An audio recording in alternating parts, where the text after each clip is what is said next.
The following is a special presentation of Tony Curry Radio. Keep your mission on your mind and your mind on your mission. This is Mission Minded with Michael Coleman. Welcome back to another Mission Minded. Keep your mind, your mission on your mind. He is Michael Coleman, the CEO of the Heart of Alabama Food Bank down there in beautiful Montgomery, Alabama, serving 35 different counties. Michael, first of all, you've got that freezer, man. That freezer must be pumping and jumping, bro. It's been hot. It's all I've been thinking about lately. Is that brand new refrigerator you got last year. That thing must be blowing and stuffing. It is the idea of how much food we have to keep at 0 degrees or below. Yeah. And weather like this and the heat. I mean, the electric bills are not cheap around here. So have you ever had? Yeah, I was gonna say, have you ever had a situation where you've had to turn down food, or do you have agencies? I mean, you run like a fine old machine, so you kind of know what's coming in and what's going out. But have you had a situation, and I know you've been talking about this Tyson thing a lot, and chicken obviously has to be refrigerated. It can't get warm at all. Well, we have to freeze it. Yeah, it has a certain amount of days has to be frozen. Yeah. Yeah. So, do you ever have an opportunity or a chance to pick things up at the last minute? Do people call you and say, "Listen, we got something that's on a 3-day shelf. Can you get it out real quick?" Or do you ever have something to ship to you, and then you have nothing to do with it? Yeah, sometimes it happens. A truck may come by and go, "Hey, we've got an extra 3 pallets of this, and our company just wants to donate it." That's usually what they do, instead of trying to bring it back.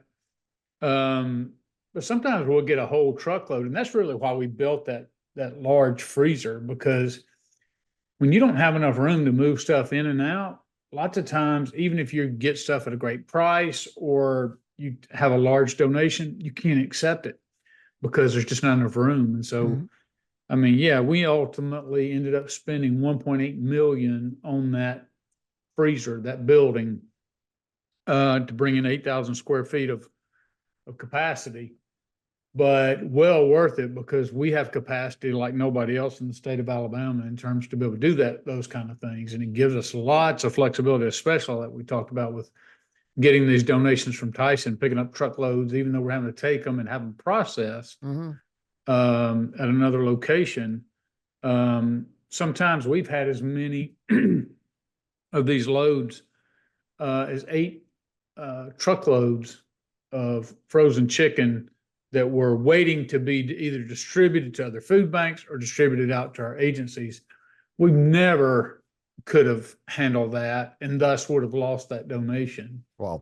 From Tyson if we didn't have the new freezer. Yeah. And can you talk a bit? We've talked about this a little bit, but I'm going to make my 20-year-old son watch this. He turns 20 in October, because anything that is like an hour past this expiration date, he's out.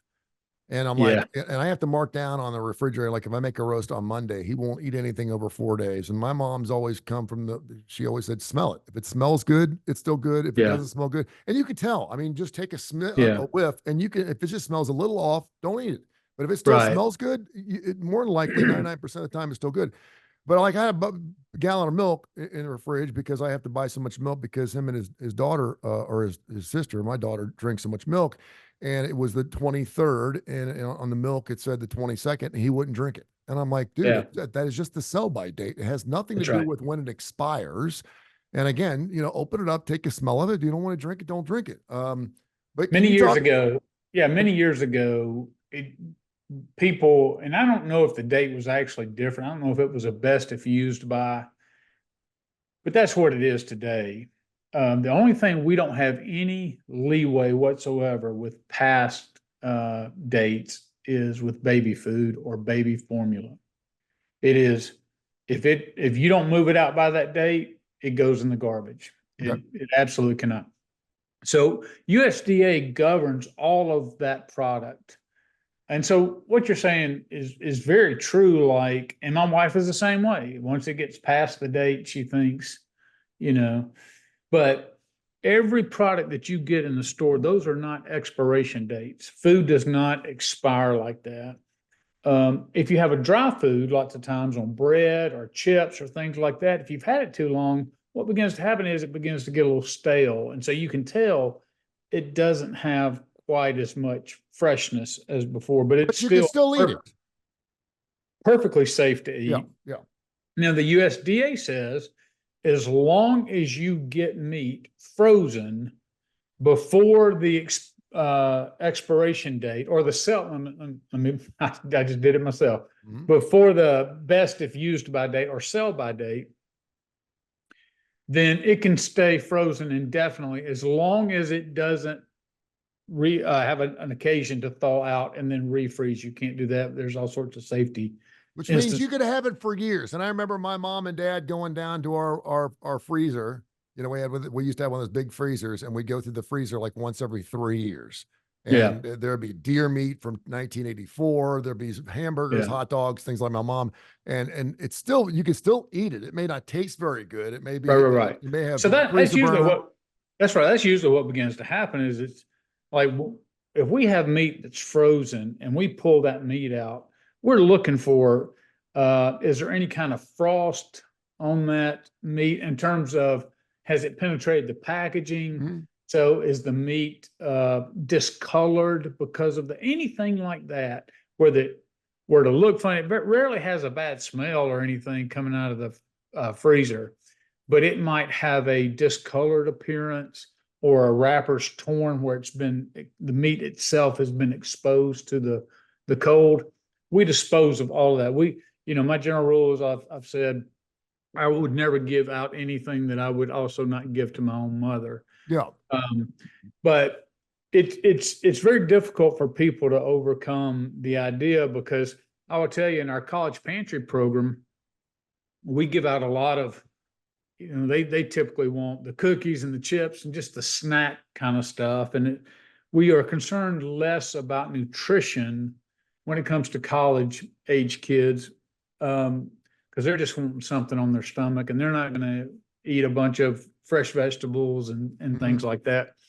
So, but there was a whole question about that. We've had to continually educate people on the best if used by date. And all we're saying is this: when a grocer looks at a product, that date is on there so that then they know, okay, they're guaranteeing it to be a certain quality, a certain texture, a certain color, a certain everything about it, consistency up until that date. And that's why they say, look, you need to sell by that date.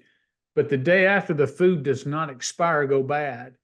When you have canned items, there's some canned items that USDA says you can still safely eat up to 18 months past the best if used by date. Peanut butter can go like 3 years. Yeah. Now, what happens with the peanut butter sometimes is the oil will rise to the top, and when you open it up, you got to stir it all up. So those are the kind of things you see, and people go, "Oh, well, this has gone bad." No, it's just the oil is risen to the top, Scott. So part of it is we just are not properly educated on what those issues are, what to look for.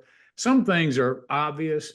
If I get bread and I've got stale bread, if bread's meant to be fresh, is hardened, look, I'm not going to use that. That's some common sense type stuff. Like you said, if it smells bad, something's happened, I'm not going to eat it. My mom used to freeze bread. I'm like, dude, I mean, that's of course, she used to also wash plastic silverware. So, I mean, it's just like, well, some people put bread in the refrigerator. It does help it stay fresher a little longer. So there's all sorts of techniques, but another thing to really keep in mind for people, and we super emphasize food safety, because the last thing we want to do is affect somebody's health, especially when they're at a very vulnerable state where they're needing food assistance, or they may be dealing with they may be dealing with a health related issue. We don't want to exacerbate that by giving them something that may spoil. So we're really emphasize that and really track our food. But it's even under the odd situations, usually the most people are going to get is, oh, that just left me a little queasy, or that left me, if you did eat something that maybe just wasn't right, like when you talked about leaving it in the refrigerator. I mean, most people will tell you, okay, if it goes in the refrigerator right away, where you didn't leave it on the counter for 4 hours and put it in the refrigerator, if you wrap it up, put it in the refrigerator, you're guaranteed just going to be good for 2 to 3 days. Yeah. But like I said, some people have different tolerance levels, and some people open it up after a week and still eat it. We don't recommend that necessarily, but like you said, when you open it up and if you can't tell what it is, you don't know how long it's been in there. Yeah, it's always better safe than sorry to dispose of it. But yeah, it's very tough sometimes educating people and getting them to understand. They just can't get past that date says, sell by or use by this, but it's always a sell by. Like with milk, they'll sell it all the way up to like the day before, oftentimes of that date, especially if they only have a few gallons left of that. And the expectation is you go home, it's sold by that date. Now it could be good for another week past that date. Yeah. I hope my kids never see how I make smoothies. Right? Because my moms, we used to get bananas. We wouldn't waste anything, and I mean the bananas would be black, and my mom would make banana pudding or banana bread, and it tasted fantastic because you can eat a black, I was going to say that's what banana. those bananas are used for. Yeah. So like when I put blueberries and blackberries and raspberries and stuff, as long as there's not mold on it, and it's stuck in the back of the refrigerator, and I pull it out, and I mean they may be chewy or they may be just throw it in the blender, and you got yourself a killer smoothie. I mean, same thing with cheese. If cheese gets mold on it, cut you it off. the mold away. And if there's no mold, it's perfectly safe to eat. Mm-hmm. All right, I got some emails here. You ready to fire these up? As that people know, I don't ever share these emails with you, and I don't do that on purpose.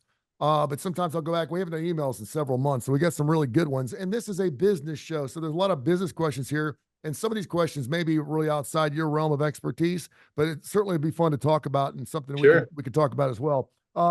Barry in Homewood wants to know, please ask Michael Coleman, by the way, says in parentheses, love the show. Please ask him about home ownership. How did we get into this position? I had a home for 18 years, and then I had to sell it because I went through a divorce, and I did everything I could to save it because I knew it was going to be super hard to get back into a home that was remotely close to that house because I knew it was going to go through the roof. It used to you used to always rent because it was a lot cheaper than owning.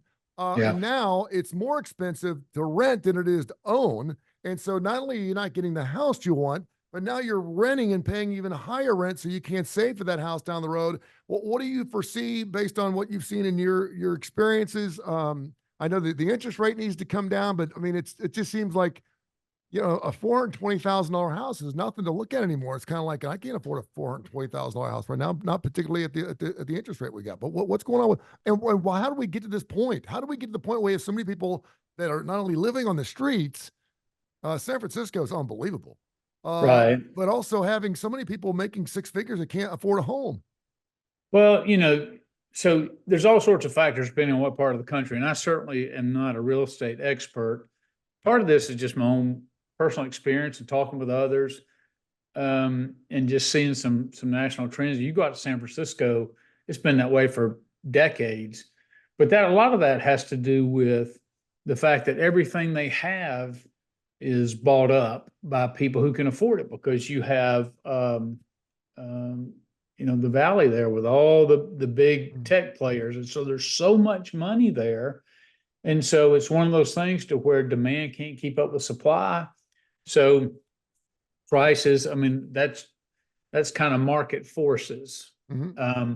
But I've seen some of the just shacks that, I mean, studio apartments, going for $4,000 a month, $3,500 to $4,000 a month. I mean, things that in Alabama and most people find ridiculous.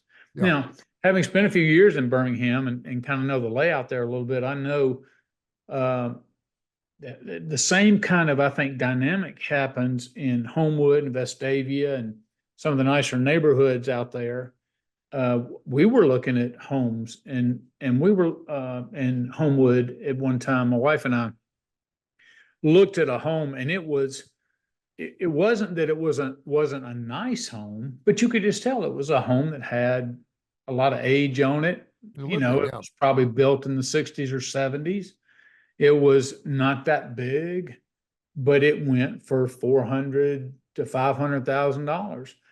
And so as Homewood becomes or has always been a desirable location as it relates to downtown, but it also has its own culture. Then, and the economy is doing well, investments are doing well. It's part of the inflationary thing that comes along, and you've got all this money, and a lot of people want to invest in real estate. And so Homewood's a desirable community, which is exactly what the people of Homewood want it to be. Because in theory, it's like, if you want to build up and have an extra nice community, you want people who, I guess, or have the ability to maintain a home. You know, one of the things I was concerned about was, I buy a $500,000 home, even if I could possibly swing it. Then the question is, well, what do I do when it turns around and needs a new roof? I mean, I could get in the door, but good gracious, how do I maintain a house, you know, with that kind of demand? And then you get into these HOA agreements, and you're constantly having to do work and limited and on and on and on. So I started looking at, there was even some articles out within the last year that goes, hey, it used to be, the pattern was, the American dream was, you would start out as a young couple and you would rent an apartment because nobody could go right into a home. And this is what my parents did. They lived in an apartment and then they rented a small house, and you wait till you progress up and you try to get some savings. And you may start having kids along the way, and then you're able to save up for a down payment, and boom, then you're able to get that starter. They used to call them starter homes. Yeah.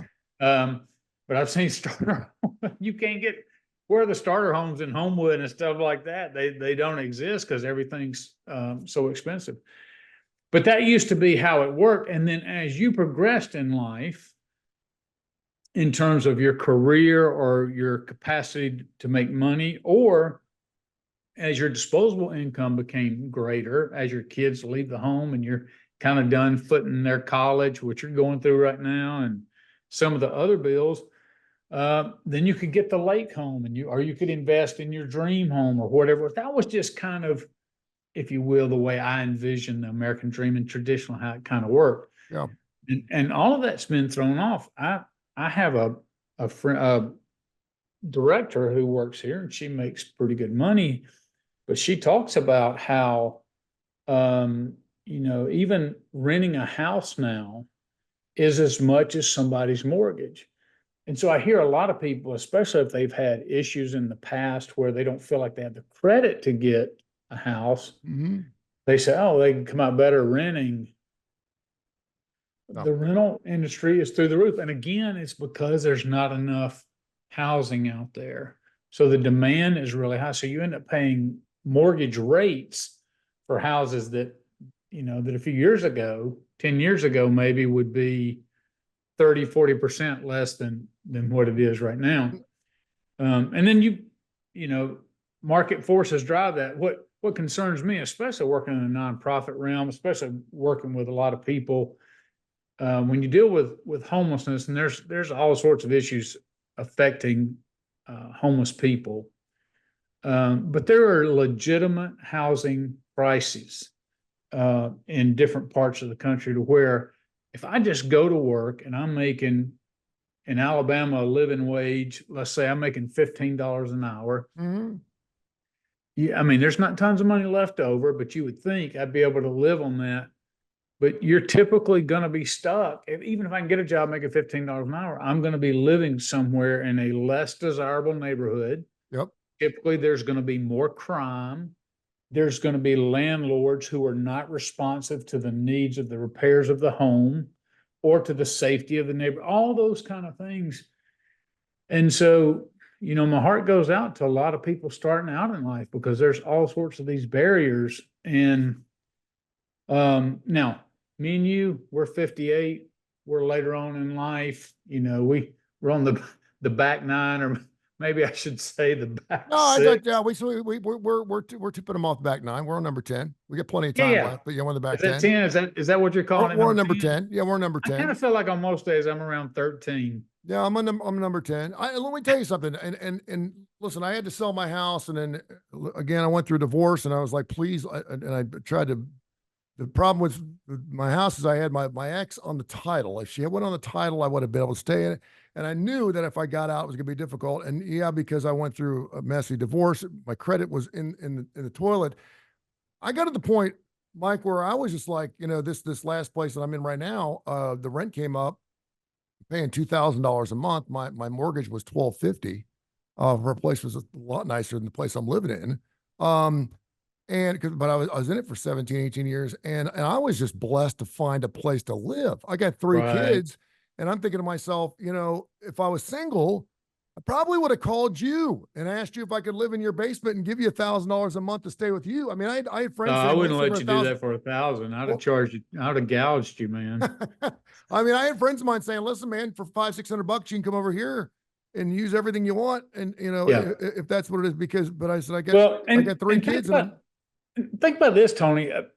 People are not, you don't see near as many apartment complexes going up that are lower income. In other words, that are designed to accommodate this demand. Yeah. You don't see houses being built like duplexes or outside of like government housing and Mhm. things like that. And so, we're getting to the point in many cases to where it's not, the homeless crisis. What I've said for many, many years is it's rare that you're going to go to Birmingham or Montgomery and find a family who is not battling addiction, not battling mental health, genuinely is ready and willing and able to get up and go to work every day, that they're living in a car collectively, yeah. house and kids.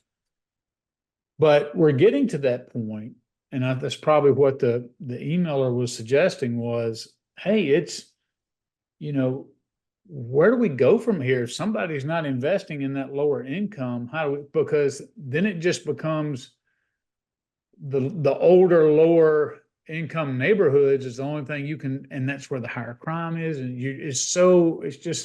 it's almost victimizing people at times. I don't necessarily have the greatest solutions, but I certainly recognize it's a serious issue. What a lot of people aren't talking about, and I find this really interesting in this part of the country, is the contingency of Latino culture that is moved in, and obviously is within, I think, within 4 or 5 years, we're going to have more Latinos living in the Birmingham or Alabama than we are going to have African Americans, which is really hard to believe because, I mean, and Hoover even had rules and laws. You could only have a certain number of people living in a homestead. Right. Latinos, and God bless them. I mean, they do great. I know that the people from India do the same thing. Their families, they'll put all their families in one home. There'll be 10 to 12 people living in a 3-bedroom home. Yeah. Which is great. And they're saving money. They're doing all these things until they got enough money to go out and then buy homes. But by doing that, you have more people taking up less space. And by looking at that, it appears to be a good thing, but it's not, because then you got people wanting to get out and buy homes, and because they could save all their money because they were living with 12 other people, they can afford a $400,000 house. Do you know what I'm saying? So, I mean, unless you want to live in that type of culture, which, and again, that's their culture, that's fine.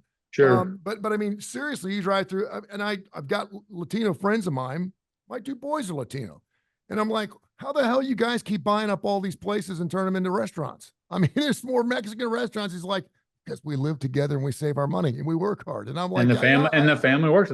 Hey, and it's like, it's true, that's very true. That's very true. You also have the problem, if you think about it, with families, these failure to launch of, we blame it on Gen Z people or Gen X. I guess when it started, you couldn't kick people off their couch, and, you're 30 years old living in your mom's basement kind of stuff. And some of that, I would say the majority of that are other issues unrelated to this housing issue.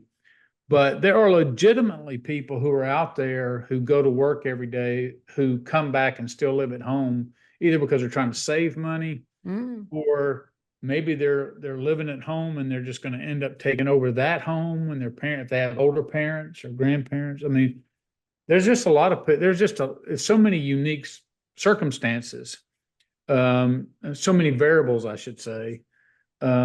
It's really tough sometimes for families. It is funny and because you've been through that this past year when you had to change houses. yeah, You- I mean, our dads, our generation, 18, you're out of the house, 20, 21, whatever. Obviously it changed a little bit there. Now you have parents asking their children, go to college, stay at home as long as you possibly can, save up your nut. You can help around the house a little bit. You can spend a little money on us and groceries and things like that, help out with gas money, and then Yeah. pocket away. And then at the age of 27, 28, when you meet that special someone, you guys want to go out and buy a house, you got 100 grand sitting in the bank, which it was a little different for us. All right. Info at Yeah. TonyCurryRadio.net. Info at TonyCurryRadio.net. We're running long already, and I don't care because I own the radio station. We go as long as we want. But there was an email question that I definitely wanted to get to today. And it's from Stacy and Brad, also in Homewood. This is written from Brad.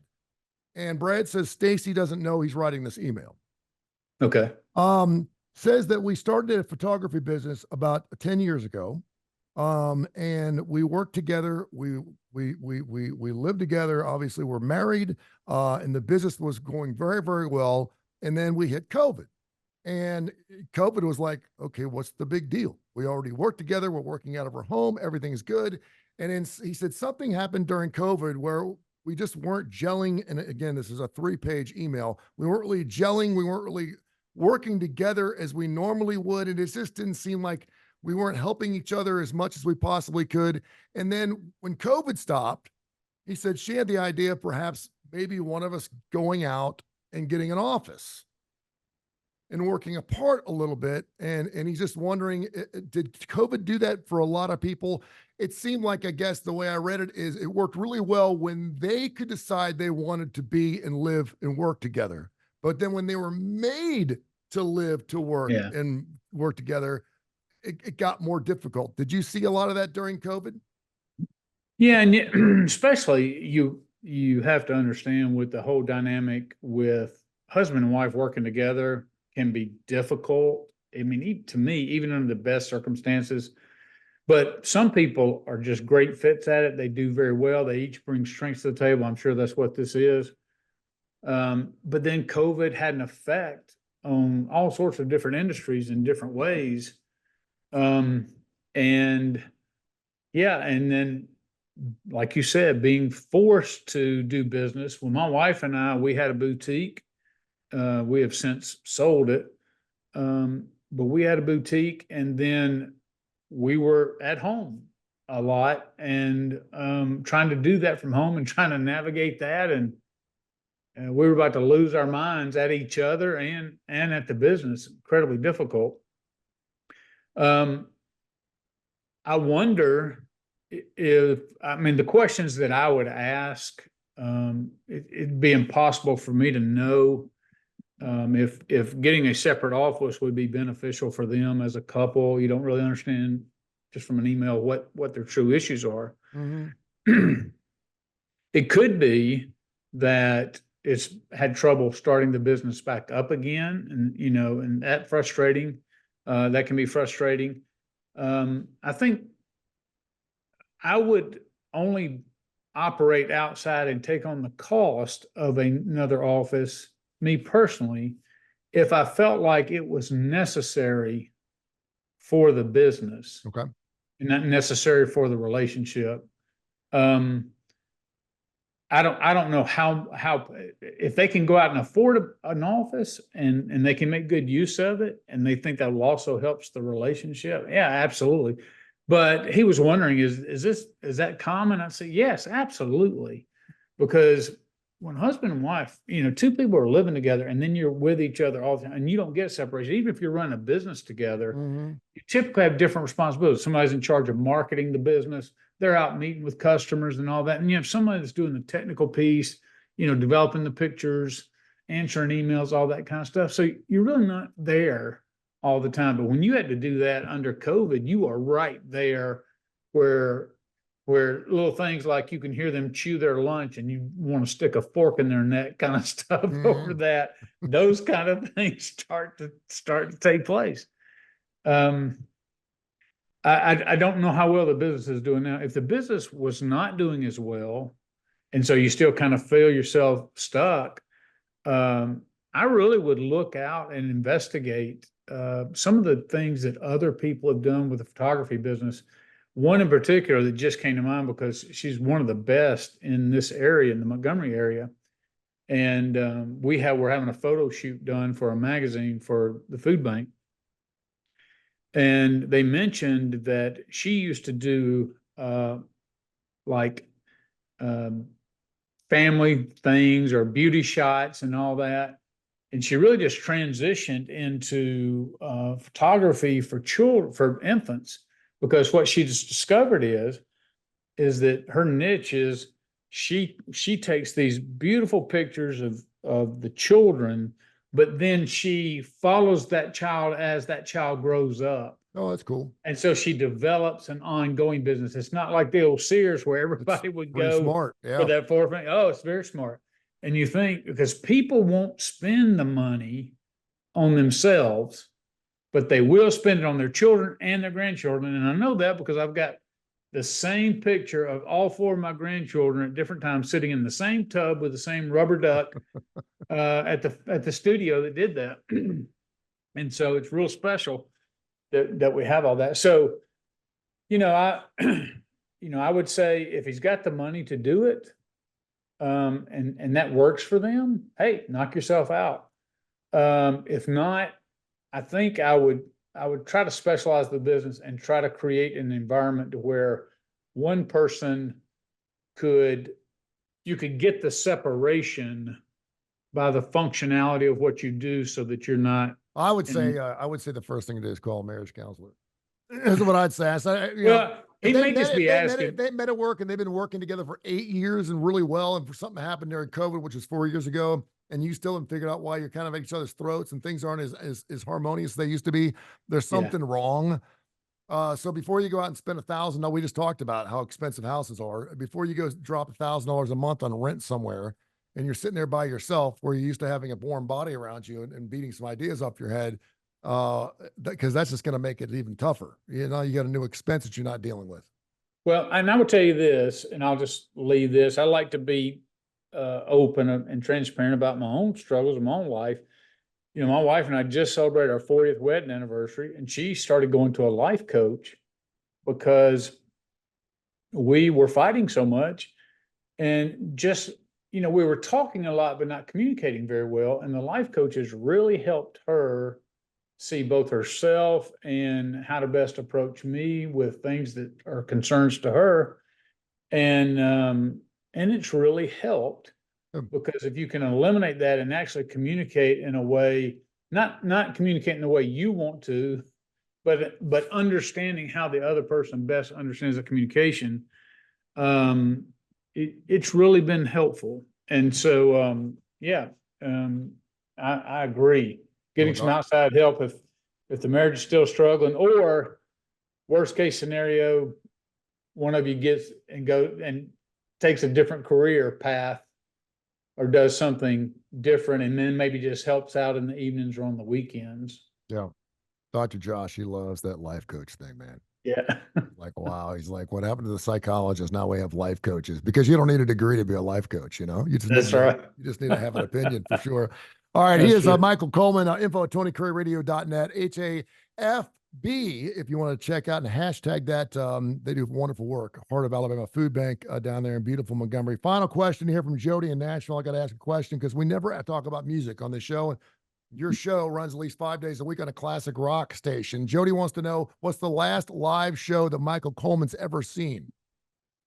The last live show I went was with a friend. And I will tell you, I'm not a huge concert guy, especially the older I get and just being in all that crowd and all that craziness. But a buddy of mine called me a few years ago and said it was actually in Nashville when Garth Brooks came there live. And he said, it's a dream of mine to see Garth Brooks in person. And he said, I got 2 tickets. Let's go. I said, hey, come get me. Let's go. Killer. And we did, and it was awesome. It was a great time. And yeah, so it does. I don't go regularly. I do have an idea or a dream, if you will. I'm thinking about found out the Eagles are going to be playing at the Sphere. U2 was playing out there in Las Vegas. And I've had it twirling around in my mind maybe to Dude, go you out should there and go. watch the Eagles because I love the Eagles.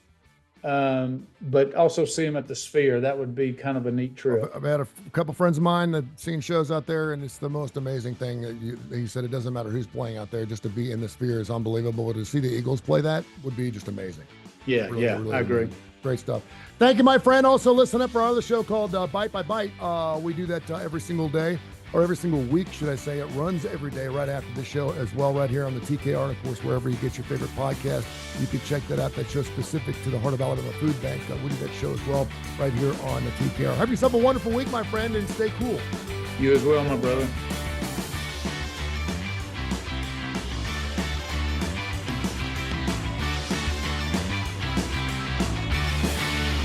This has been a special presentation of Tony Curry Radio.